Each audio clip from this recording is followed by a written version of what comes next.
tout ce fourmillement, tout ce débordement d'enthousiasme où beaucoup de citoyens ont des choses à partager, à dire, à partager des convictions. Et il y a des gens de toutes les générations, de toutes les composantes de la société, de tous les niveaux sociaux, de tous les pays, de toutes les régions de France, et aussi de Navarre, et aussi de la Caraïbe. Donc je veux vous inviter à accueillir chaleureusement une femme qui est assistante de direction. Actuellement, elle est chef d'entreprise avec son mari. Ils aident beaucoup les artisans à construire, à s'organiser, à gérer, à préparer leur devis. Et ce côté social, ça fait partie de leur qualité. Ils aiment écouter, ils aiment partager et faire avancer les autres. Donc je vous invite à accueillir chaleureusement Madame Caroline Huffren.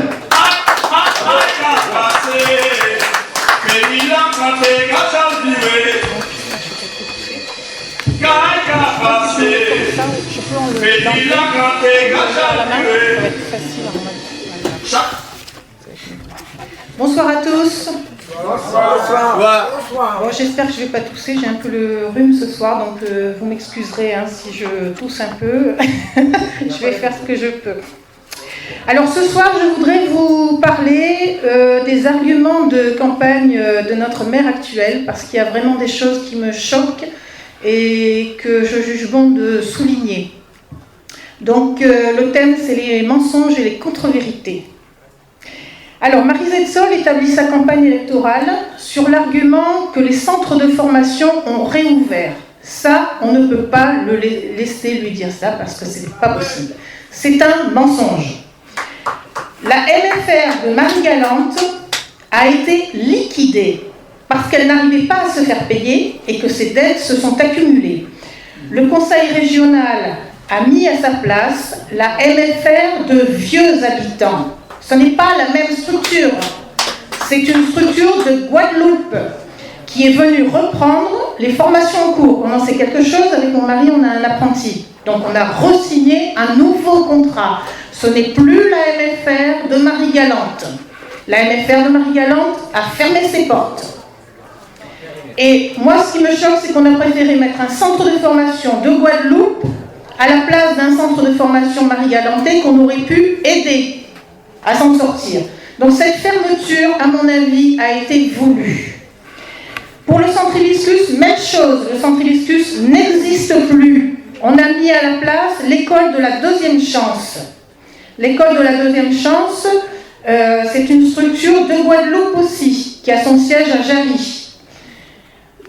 Il était prévu depuis 2008 à la communauté des communes qu'on mette en place cette école régionale de la deuxième chance, donc dont le siège, je le rappelle, se trouve en Guadeloupe. Maryse Sol a seulement récupéré les locaux du centre Hibiscus pour mettre une antenne de cette école de la deuxième chance. Les centres de formation n'ont donc pas réouvert. C'est un énorme mensonge destiné à prendre encore une fois les Marie-Galantais pour des imbéciles. Et là, je voudrais vous donner encore un autre argument, parce que ces centres de formation qui ont été en difficulté financière, donc je précise quand même qu'ils ont accumulé des dettes parce qu'ils n'étaient pas payés par le conseil régional. Il y a toujours, le conseil régional met souvent 6 mois avant de payer les centres de formation. À Marie-Galante, on a quand même beaucoup de difficultés. Donc quand on a une gestion un petit peu restreinte et limitée, on se retrouve avec des dettes et un jour, on ne s'en sort plus. Parce que les dettes s'accumulent, et quand ce sont des dettes sociales et fiscales, on a les majorations.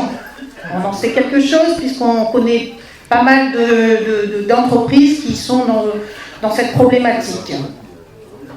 Donc, il y a une chose que je voudrais souligner tout de même, c'est que la clinique Edzol, en 1997, a bénéficié d'une aide du conseil régional pour redresser les comptes, parce que cette clinique était au bord de la faillite, c'est-à-dire dans la même situation que ces deux centres de formation.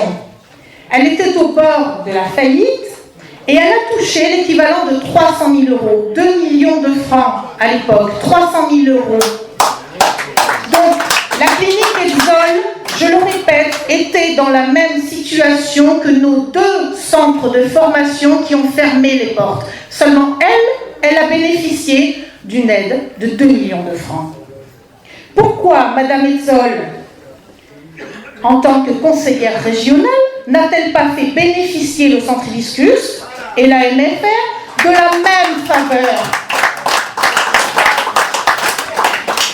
Si ces 2 centres avaient pu bénéficier seulement du tiers de ce qui a été versé à la clinique Hetzel, ils auraient pu s'en sortir. Et ils n'auraient pas fermé leurs portes.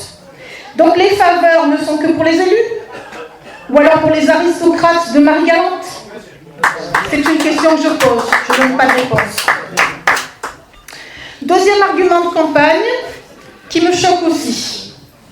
Donc le deuxième argument, c'est qu'elle n'aurait que 7 mois de mandature. 7 mois de mandature. Maryse Hetzel n'est là que depuis 7 mois. Encore une contre-vérité.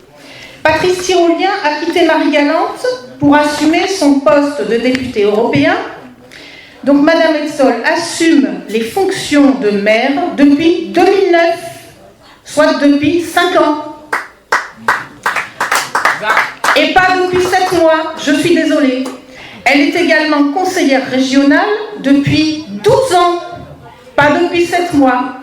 Donc comment expliquez-vous qu'elle n'ait trouvé des financements du conseil régional que depuis quelques mois, alors qu'elle est en place depuis 12 ans?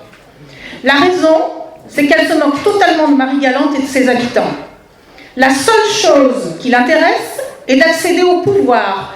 Et elle vous fait croire qu'elle est active depuis très peu de temps, uniquement pour que vous votiez pour elle. Si elle aimait vraiment son île, elle aurait trouvé les financements depuis longtemps pour engager des réparations, sauver les centres de formation et refaire les routes, entre autres.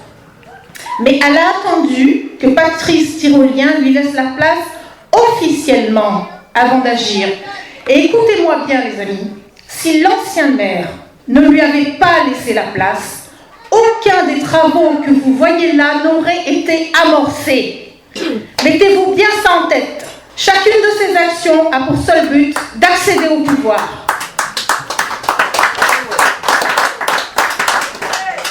Encore un argument de campagne.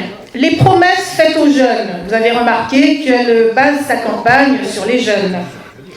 Donc il y a des rumeurs qui passent, des promesses qui sont faites. Donc là, actuellement, les jeunes sont persuadés que la mairie va leur offrir un scooter et un iPad. Franchement, vous y croyez? Encore un autre mensonge. Tout ça pour récupérer l'électorat des jeunes. Parce que ça représente quand même un certain nombre de personnes. Donc j'espère que les jeunes ne sont pas trop dupes, tout de même. On prend les électeurs pour des ânes et pour des naïfs.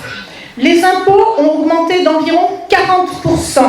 Pour éponger la dette qui n'a fait qu'augmenter. Je vais en parler encore tout à l'heure. Vous pensez bien qu'ils ne vont pas dépenser tout cet argent pour acheter n'importe quoi, ou alors ce sera un effondrement du budget. Ce qu'il faut, c'est développer des projets intelligents qui apportent des emplois stables et durables, pas 24 malheureux emplois précaires, mais des centaines d'emplois. À Marie-Galante, nous avons besoin de centaines d'emplois et plus. Madame Hetzel base sa campagne sur la naïveté des jeunes, et ça me fait mal au cœur. Elle a déjà fait d'autres promesses qu'elle n'a pas tenues. Par exemple, elle devait donner un chèque de 500 € aux lauréats de la section Sciences Po au lycée. Les jeunes attendaient cet argent pour pouvoir s'acheter des vêtements d'hiver en France, pour leurs études, parce que une fois qu'ils ont terminé leur année de Sciences Po ici, mais forcément, ils passent leur bac et ils vont faire leurs études en France. En France, il fait froid, il faut s'acheter des vêtements d'hiver. Donc, ils comptaient sur ce chèque de 500 €. Je le sais par une enseignante, je ne vous dis pas n'importe quoi. C'est une enseignante qui m'a expliqué de manière précise. Ces jeunes attendaient cet argent pour pouvoir s'acheter des vêtements en métropole. Au lieu de ça, ils ont eu un bon d'achat en Guadeloupe pour du matériel informatique. Bon, c'est bien le matériel informatique. Seulement, il se trouve qu'ils avaient déjà tous un ordinateur, ils avaient déjà tous ce qu'il fallait. Et donc, ils n'ont pas eu leur chèque de 500 €. C'était encore un mensonge. Maintenant, je vais aborder encore autre chose. C'est les dettes de la commune. On entend de tous les côtés par l'équipe en place et par les familles de nos élus, que lorsque Jean Girard était maire, il a laissé une commune endettée, en oubliant évidemment toutes les structures sportives et autres qu'il avait mises en place.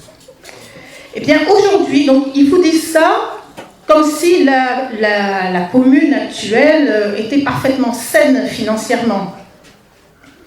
Eh bien aujourd'hui, la dette de la commune de Grandbourg s'élève à 3 millions d'euros, soit environ 500 euros par habitant. Les charges de fonctionnement s'élèvent à 1 380 euros par habitant. La commune de Grandbourg est donc bel et bien endettée. C'est l'hôpital qui se fout de la charité. Donc quand on critique les autres, on évite de critiquer les autres quand soi-même on est en faute. Voilà. Donc encore un dernier argument de campagne de Marie Zetzol. Nous avons les investisseurs. Alors là, excusez-moi, mais j'ai envie de rire quand j'entends ça. Donc la seule politique économique de Marie Zetzol, c'est de faire venir des investisseurs étrangers, des investisseurs de l'extérieur, et de préférence des grosses multinationales. Comme ça, elles ont plus d'argent. Pour faire de Marie-Galante un deuxième Saint-Martin. Tout ça au lieu d'innover, de créer et de proposer aux Marie-Galantais des projets bien ficelés, leur trouver les aides et les accompagner dans la mise en place de leur activité. Apparemment, nos élus n'ont pas les compétences pour ce genre de choses, pour monter ce genre de dossier, ou pas le temps de s'en occuper. Là, les pauvres, c'est pas leur faute, s'ils n'ont pas le temps. Ils attendent que les projets tombent du ciel, comme ces investisseurs qui veulent prendre possession des terres et des plages. Faire appel à des investisseurs étrangers, pourquoi pas, mais dans le cadre d'un tourisme contrôlé. Et après avoir cherché sur place, à Marie-Galante, des investisseurs potentiels, au milieu des Marie-Galantais. À côté de ça, il y a eu des propositions. Ça, je voulais vous en parler aussi. Des propositions comme le projet de festival de l'ancienne directrice de l'écomusée. Donc, si mes souvenirs sont bons, c'était un festival de musique aborigène du monde. C'est ça, Philippe? Donc, un festival de musique aborigène du monde entier qui a été refusé par Harry Selbonne. Cet événement aurait amené des gens du monde entier, aurait fait parler de Marie-Galante dans le monde entier. Donc, ça aurait développé l'économie de façon spectaculaire. Mais il a été refusé parce que Geneviève Potin, la directrice de l'époque, de l'écomusée, était amie avec des membres de l'opposition. Et elle a été traitée avec tellement de mépris et d'autoritarisme qu'elle a préféré vendre sa maison et quitter l'île, alors que c'était une personne vraiment compétente et qui avait plein d'idées. Des personnes comme cette dame apportent beaucoup à notre île. On a besoin de passionnés qui amènent des idées et de l'énergie. Mais si on les bloque, il ne faut pas s'étonner que plus rien ne bouge. Et si rien ne bouge sur cette île, c'est aussi parce que nos élus actuels ont tous une activité en dehors de la mairie et pas le temps de s'en occuper. Croyez bien que Mme Hetzel ne pourra pas être au four et au moulin. Ces derniers mois, elle a fortement négligé sa clinique. Les patients se plaignent parce que régulièrement, il n'y a pas de médecin à la clinique Hetzel. Donc si elle s'occupe correctement de sa clinique, elle ne sera pas disponible à la mairie, sauf si elle vous demande de venir payer une consultation pour la rencontrer en tant que maire à la clinique Hetzel. Donc chers amis, nous avons besoin d'un maire ouvert, à l'écoute des uns et des autres, au service des uns et des autres, disponible à 100%. Nos deux candidats, Jean Girard et Claude Desfieux, sont à la disposition des habitants de Grandbourg et prêts à assumer leurs tâches. Alors dimanche, n'hésitez plus, votez pour eux.